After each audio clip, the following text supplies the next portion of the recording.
wa be nyefe kwambora hadisa minna ni nyechiden ka adabuliye kata kam mantoma ko me ko ni hadisai mbe menni an ka jamana wulaje nan tara sigi yoro wula jama dalaje yoro wula mogo do bena doro ba fo kramo ale bena doro mogo bu ka sigi yoro la ba afo mogo ka wuli ale ka sigi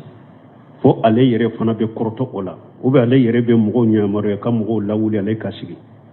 uma hadisa nyede ba ube mundo adabu baliya de do ani yere majigi baliya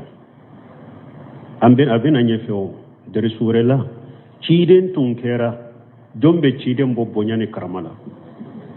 karamo juma be jian kono ni be ciden bo me ciden tunkera na akashe ba wula shigi yoro tuntella be cidenya na ale na fana na ya suru jama beye asigi kanyesi yande mate ka shigi yoro bilaya ni ciden nana shigi yoro dara yoro mi abe shigi yende jama be yelema kunye sama ciden tunta forose ka shigi yoro kata shigi yoro lade ni ale koni nana ye jama shigi len soro abe lajille ke shigi yoro be yoro mi doro ale be shigi yende har na ya suru jama be nyesilen be yamfela de masisa ulu nyana cide mina sigi yade ni anana kofela bore laje sigi yoro be yoro mi doro abe shigi bebe yelema kunye sama ale ka sigi yoro imbe yelema kake sigi yoro foloy jamanye sigi yoro ciden ka jogo tunyode sallallahu alaihi wasallam sigi yoro tunte labbe ale na sigi yoro be yoro mi abe sigi ate mugo wuli ka sigi yoro la mais nunu faram fancha ubena nyefe bashi tala komi misiru be chogomi ni deresu dila bunu sinu bafo ni hadisa munu be na nyefa bafo ka faida wala karamugo nu ye ewa sigi yoro labbe ni ebena deresu yoro labbe kana sigi wala bashi to na nyugona wala bashi te ona anyugona wala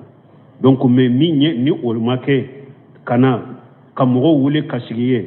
ka sigi yoro la doro ni ye mugo baya ko ni nana ni ye mugo baya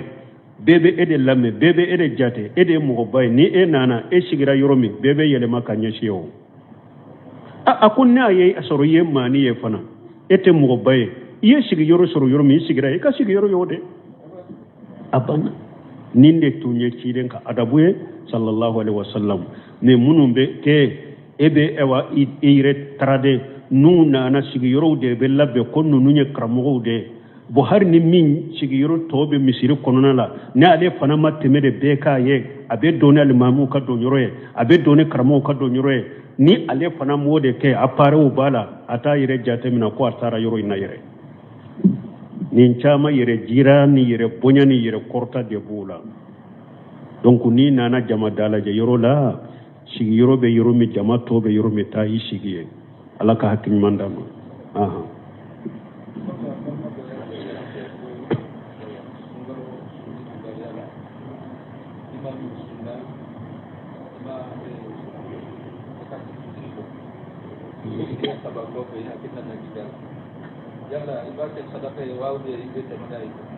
bo koni do ko sungalo la jakatil fitri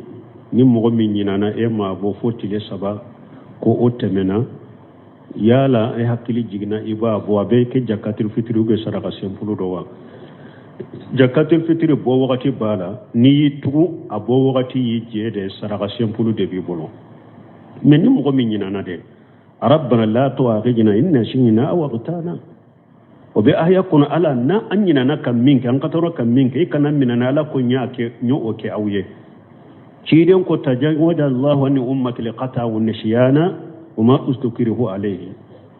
ako ala temena ne kam manton karabara uyu karaba kam minke ubu nyina na kam minke ube katoro kam minke ala temena oka donc ni mogo min nyinande yaake hari tile sabab ko fe ika jakatul fitri bo abe mina ye jakatul fitri nya ya soro nyinande yaake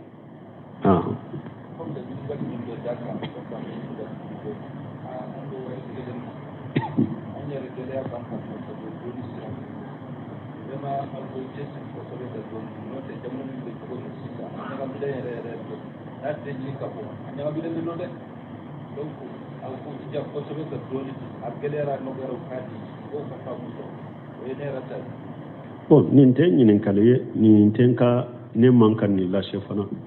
parce que aye min fo ko ambe wakati gelen na jamana in kono jamana ñagambilen do jamana in mako be doni la jamana in mako be doni haqiqa la an kan mogo la doniya mogo ka kala doni ka cari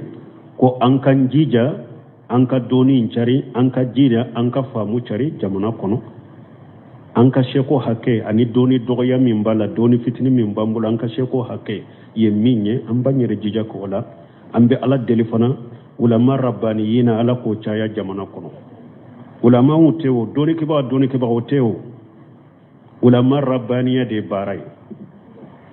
ulama rabbani de o de soroli ye baray jamana wu kono ani jinya kono sino doni kiba o te doni kiba kacha me ka ke ala ka doni kiba ye de ala ta ka fo nyema de ciden ta ka fo nyema mogo ka wele kata ala kilimpe batoma mogo ka wele kata ciden ka sunna batoli mala fa musalafu salihin nin fo baga afo cogo nyuma na o de dogo yara doni kiba o cela o de dogo yara doni kiba o cela galon fo baga fari foni be ulula kuraji be ulu be galon fo baga wala kateme cinyatigu ka problemu yen ni nyorode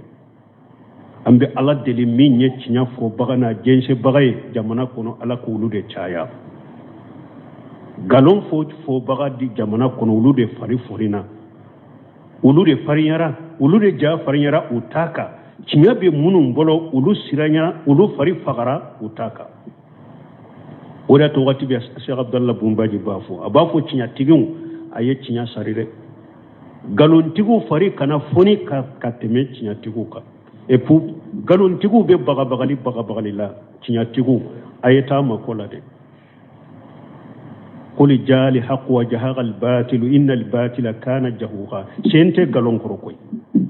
cinya nana galon tara galo ye tan fende bagali shi kana cinya tigu to jamana kono na fari be fa na be sira galon te to koy o ma yubdil batilu o ma yuidu galon ma damina te laba o ma ja badal haqqi illa dalal ala ko foyi tenya cinya kofe o ma ja badal haqqi illa dalal foyi tenya cinya kofe ni filite galon tigu be nyogon dala jeminna jama bambolo yo fanga bambolo am fanate sigite ambe wuli ayetaw makola abe fu galon jama fu Sheikh Muhammad ibn Abdul Wahhab yore fo kasifu subuhati ako tawhidi tigu kunfi ko abese mushriki karamogo bakele de la tawhidi mogo kunfi kele ani mushriku ka doni ke baga ngana bakele de be nyogona tawhidi tigu kunfi nya jonye munu tawhidi ayere makala de ma ye tawhidi karamogo lame tawhid karamogo ayu lamme bake kam min fo tawhid ayu lamme doro Muhammad ibn Wahhab ko on nyogona ani mushriku ka karamogo bakele de be nyogona de la de bu bolo o ka de lawire tonde o ka de lawire e wa tabulo korotigi ude o ka de lawire amunu nye kaburu jaratigu yire amunu nye mawludi kala nonu ye de lawire nonu ye ku yire bake ki yire danga munu yire bake ku yire danga ni mugom ka yere ma ko ne kaburu batula ne bidiya kela yo ne e wa tabulo koro kela e tabulo koro be teme cide na ka sebo ka tabulo ka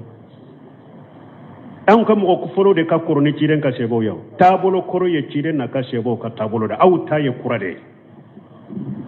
koro lenye cide na ka sebo ta de salafu salu ta ulu ta de koro lenye onu nu be kuma yere ala te fo qur'ana te fo hadisa te fo an ka shehu an ka mabau tabolo korotigu an kaburu jera kelaw an kolositigu an mawludi kelaw nonu ye kuma wiyo jiri kuma tawhidi tigu be sira nonu de koro jamana koro jiri kaw kayfa aqafu ma ashraktum wala taghafuna annakum ashraktum billahi ma lam yunzil bihi alaykum sultan ayyul fariqayn haqqu bil amni ayyul fariqayn haqqu bil amni إن كنتم تعلمون الذين آمنوا ولم يلبسوا إيمانهم بظلم أولئك لهم الأمن وهم المهتدون نهاية يروا سراو إبراهيم تمام تنبا بغا he an ka bato fo nima sabali de an be nin kila de nima sabali de an ka bato fo be nin kila ako ne be sira cogo de aw ye munun fara ala kan ne be sira ulu koro cogo de aw ma sira ko ye fulan na fara ala ka delila ma jigaw kan ni fulan ka fo ya minye aw ma sira o koro ne de be sira aw ka bato fo nye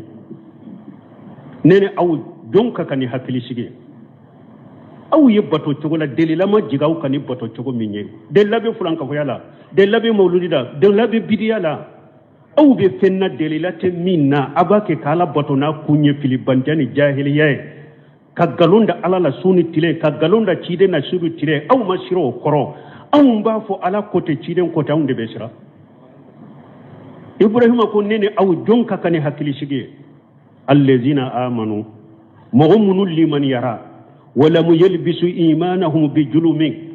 وما فلان كفويا نيغامبو كالي من يلا اولئك لهم الامن نونو تغلا مو حكلي سيغبي نونو دي جيان كونو حكلي سيغبي نونو دي قبر كونو حكلي سيغبي نونو دي لاغرا هم المهتدون نونو دي كاندرا تو بي مغو فيلي او بيسرا مونا جامانا كونو تاودي تيغا او بيسرا مونا تشيدين كا سنة مغو او بيسرا منا اهل السنه والجماعه على فهم سلف صالح او بيسرا مونا جيري كان فولو ala te fo qur'ana te fo hadisa te fo ciden te fo ak yere ka kuma wala ba ke ku yere danga nunu de be fanga soro ala be fanga di nunu de ma ambe mi fo doni ke baga kacha koy fo doni ke baga nyuma unde ka soro munu nye qur'ana kala ka famu ka ciden ka hadisa kala ka famu ka daula ala ka hakin mandama ha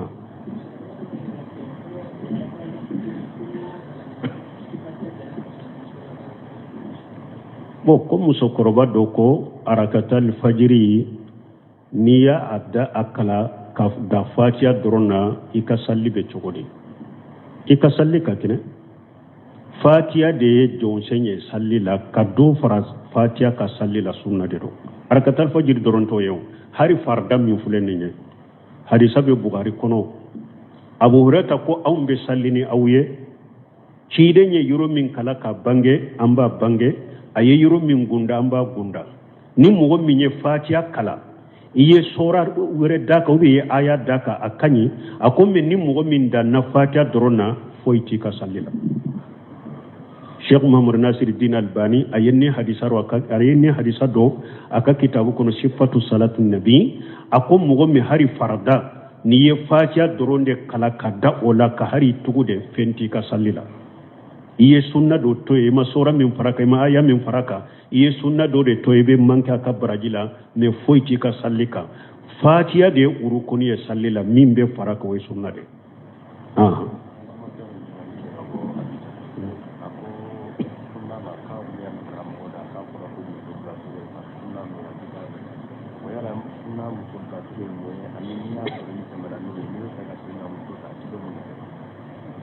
bo ko doko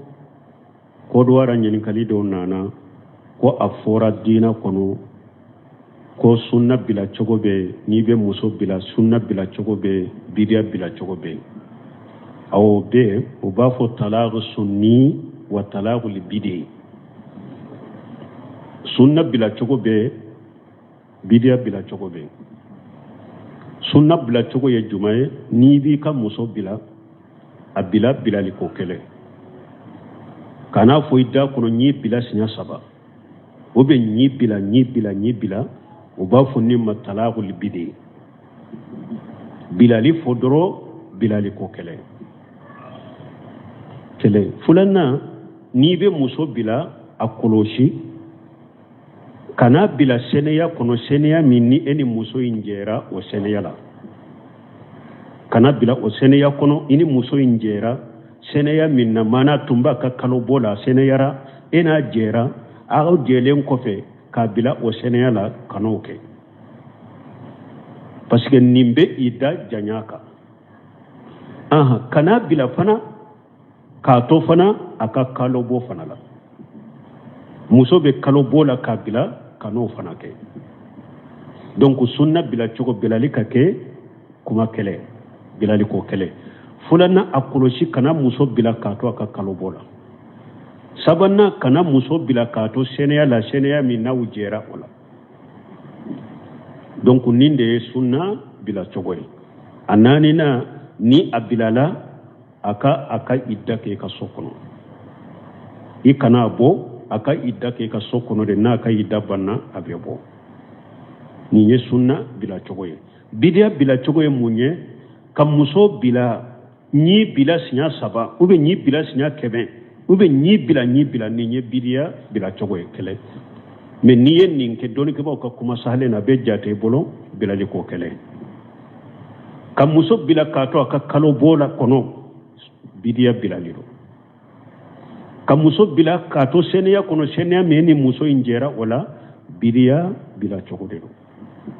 donc nonun de talaqu sunni ani talaqu bidi mais muso konoma ibese kabila parce que kay da donen de kola wa ulatul ahmal ajaluhunna yada anna hamlahunna muso konoma bese kabila parce que le kay dayre dro aka jigi wala talaqu sunni ani talaqu bidi o yen nonun de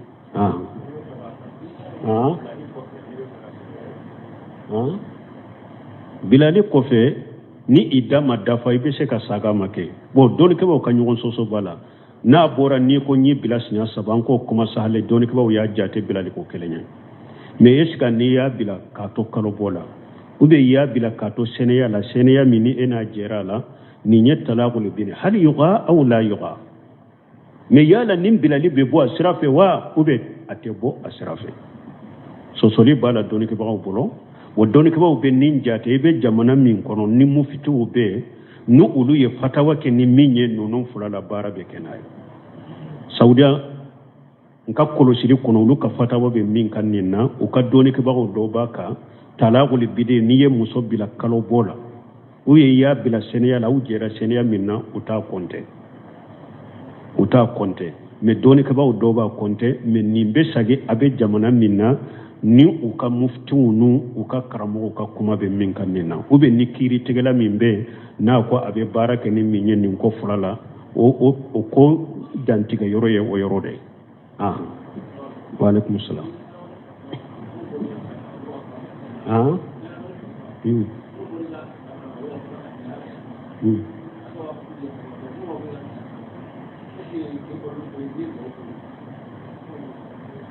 ma ka kuma famure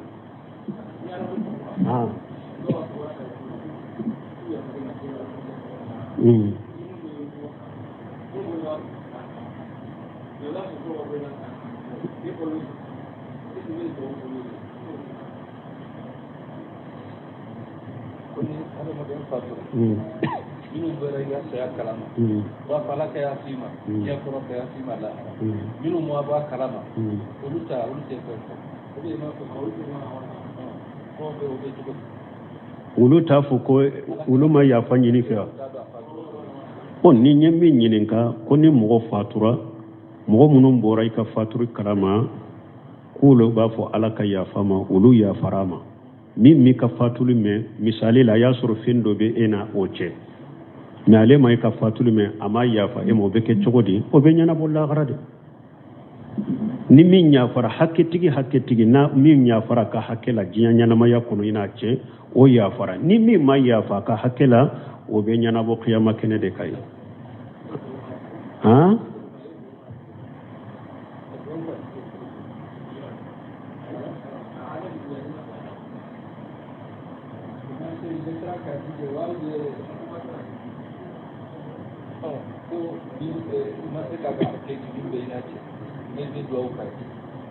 ale min sarale ka hakke be ka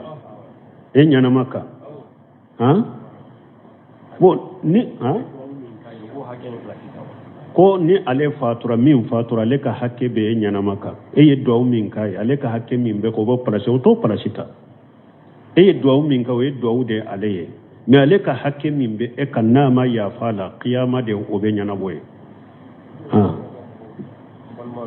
ube na ka hakke min bi kan ni ba ka ce tabawoto ta da aduma ube ni na fulma fin ni ba ce tabawoto ta da ka ce tabawma ta ka hakke da ka ce tabawma ni ta ka ce tabawodo aka hakke sadakati atola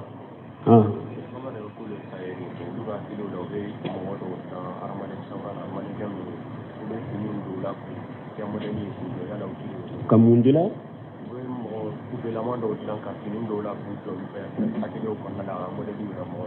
bo ko do ko lu ye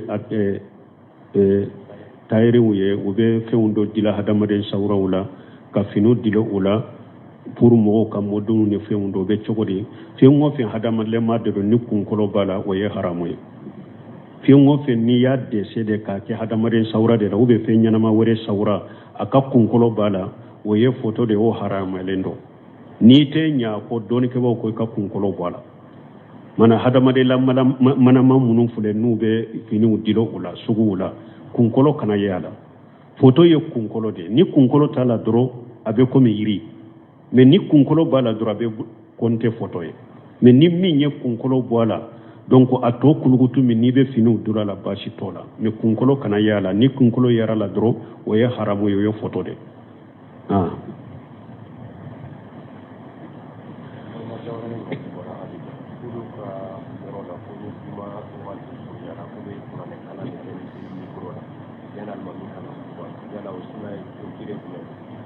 ko do ko abija ñininkali bora wulu kam misiri la ni juma wakati suruña ibe kurana kaseti to mikro la abe kala sani alimami na wakati kase fatawa lejina daima libwesi limo lifta ni ñininkali seruma ko atebe misiri mikro kanata kurana kala ko abe kuma mikro be sanfe beba me kimu ni feun kono ko i kano ke atebe parce que abe mogo yere fana sugula juma kono munum be juma kono na da nubu ka jikirula ubu ka qur'ana kalana ubu ka sallila abu sugula ciren fana ko kullukum yunaji rabbahu wala yuji anna ahadukum bil qira'ati akwa kelen kele ba tigala de gundo nyonya kana nyogon toro ni kalanye na cogo dola fala yuji anna ahadukum bil qur'an aka kana nyogon tonyoni qur'ana kalanye donc atebe misiri mikura ka qur'ana kalan kala ko sani almami kana ciiden kam misiru la salafu kam misiru la min tumbe ciiden ko ni juma wakati folo ni mogo min tara jonna summa sallama kutiba law salafu kam misiru la min tumbu kono depuis do beta depuis ni tile bora wala hasal wakati nyogona sera dro do beta misiri la imma ube qur'ana kala fo almami kana ube do be do la fo almami kana ube do be jikiru la fo almami kana ube do be salli la fo almami kana wajulu tunte ke mikro wala sani almami kana qur'ana kalan tunte do mikro la sani almami kana doni ko ko nonon tebbe subhanaka allahumma rabbuna bihamdika ashhadu an la ilaha illa anta astaghfiruka wa atubu ilayk inshallah wa benyefe ko ambora hadisa minna ni nyeciden ka adabuliye kata kam mantoma ko be ko ni hadisai mbe menni an ka jamana wulaje nan tara sigi yoro wula jama dalaje yoro wula mogo do bena doro ba fo kramogo ale bena doro mogo bu ka sigi yoro la ba afo mogo ka wuli ale ka sigi fo ale yere fana be korto ola ube ale yere be mogo nyamaro ka mogo la wuli ale ka sigi uma hadisa nyede ba ube mundo adabu baliya de do ani yere majigi baliya ambe abena nyefeo dari surela ciden tunkera dombe ciden bo bonyane karamala karamo juma be jiya kono ni be ciden bo me ciden tunkera na akashe ba wula shigi yoro tuntella be cidenye na ale na fana na yasuru jama beye asigi kanyesi yande mate ka shigi yoro bilaya ni ciden nana sigi yoro dara yoro mi abe sigi yende jama be yelema kunye sama ciden tunta forose ka sigi yoro kata sigi yoro lade ni ale koni nana ye jama sigi len soro abe lajille ke sigi yoro be yoro mi doro ale be sigi yende har na ya soro jama be nye silembe yamfela de masisa ulu nyana ciden bina sigi yade ni anana kofela bore laje sigi yoro be yoro mi doro abe sigi bebe yelema kunye sama ale ka sigi yoro imbe yelema kake sigi yoro yoro foloy jamanye si yoro ciden ka jogo tunyo de sallallahu alaihi wasallam sigi yoro tunte labbe ale na sigi yoro be yoro mi abe sigi ate mugo wuli ka sigi yoro la mais nunun faram fancha u bena nyefe ba shi tala ko mi misiru be chogo mi ni derisu de la bunu sinu b'a fɔ ni hadisa minnu bɛna ɲɛfɔ a b'a fɔ ka fayida o la karamɔgɔ n'u ye ewa sigiyɔrɔ labɛn e ye ni e bɛna derisu di derisuyɔrɔ labɛn e ye kana sigi o la baasi tɛ o n'a ɲɔgɔnnaw la baasi tɛ o n'a ɲɔgɔnnaw la donc mais min ye ni o ma kɛ kana ka mɔgɔw wele ka sigi ye e ka sigiyɔrɔ la dɔrɔn ni e ye mɔgɔba ye ko n'i nana n'i ye mɔgɔba ye bɛɛ bɛ e de lamɛn bɛɛ bɛ e de jate e de ye mɔgɔba ye ni e nana e sigira yɔrɔ min bɛɛ bɛ yɛlɛma ka ɲɛsin o a ko n'a ye sɔrɔ i ye maani ye fana e tɛ mɔgɔba ye i ye sigiyɔrɔ sɔrɔ yɔrɔ min i sigira i ka sigiyɔrɔ y'o de a banna nin de tun ye ciden ka adabu ye sallallahu alaihi wasallam mais minnu bɛ kɛ e bɛ i yɛrɛ taraden n'u nana sigiyɔrɔw de bɛ labɛn ko ninnu ye karamɔgɔw de ye bon hari ni min sigiyɔrɔ tɔw bɛ misiri kɔnɔna la ni ale fana ma tɛmɛ de bɛɛ k'a ye a bɛ don ni alimamuw ka don yɔrɔ ye a bɛ don ni karamɔgɔw ka don yɔrɔ ye ni ale fana m'o de kɛ appareilw b'a la a t'a yɛrɛ jateminɛ ko a taara yɔrɔ in na yɛrɛ nin caman yɛrɛ jira ni yɛrɛ bonya ni yɛrɛ kɔrɔta de b'o la donc n'i nana jama da lajɛ yɔrɔ la sigiyɔrɔ bɛ yɔrɔ min jama tɔ bɛ yɔrɔ min taa i sigi ye ala ka hakili ɲuman d'a ma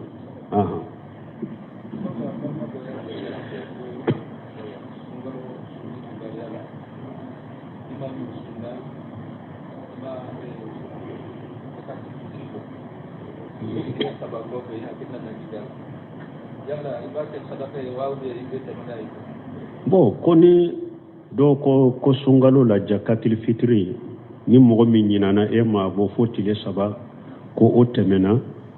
yala e hakili jiginna i b'a bɔ a bɛ kɛ jakatil fitiri ou bien saraka senfulu dɔ wa jakatil fitiri bɔ wagati b'a la n'i y'i tugu a bɔ wagati y'i jɛ de saraka senfulu de b'i bolo mais ni mɔgɔ min ɲinana dɛ rabbana la tu'akhidhna in nasina aw aghtana o bɛ aya kɔnɔ ala na an ɲinana ka min kɛ an ka tɔɔrɔ ka min kɛ i kana minana ala ko ɲa o kɛ aw ye ciden ko tajawaza allahu an ummati liqata wa nisyana wa ma ustukrihu alayhi ako ala tɛmɛna ne ka